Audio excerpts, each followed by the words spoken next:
আমাদের এখানে এমন কষ্ট, এমন একটা মানে লোমহর্ষক বর্বরতার শিকার হচ্ছে। কিভাবে হচ্ছে, কেন হচ্ছে, এটার উত্তর আমি দুঃখের সাথে বলি যে আমরা 3 যুগ নারী শিশুর প্রতি সহিংসতা কমাবার পরে আজকে আমরা একদম নির্বাক যে কেন হচ্ছে আমরা বুঝতে পারছি না।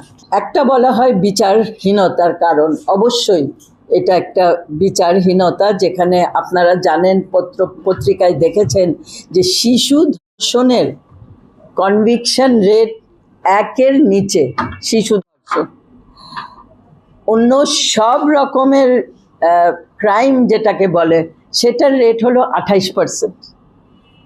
এই অবস্থায় যদি বিচার না পায় তাহলে যে দোষী সে তো নির্ঘাত জানে যে আমি এই কাজ করব, আমাকে কিছু হবে না, আমার কিছু হবে না, আমার কোনো শাস্তি হবে না, সাজা হবে না, আমার কোনো এটা আমাকে জবাবদিহির কাঠখড়ায় দাঁড়াতে হবে না, তাহলে এটা কিভাবে কমবে? সেটা একটা বিষয়।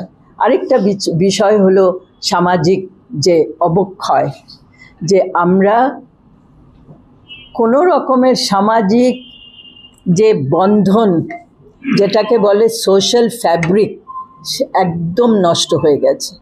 আমরা আমাদের প্রতিবেশীদের চিনি না।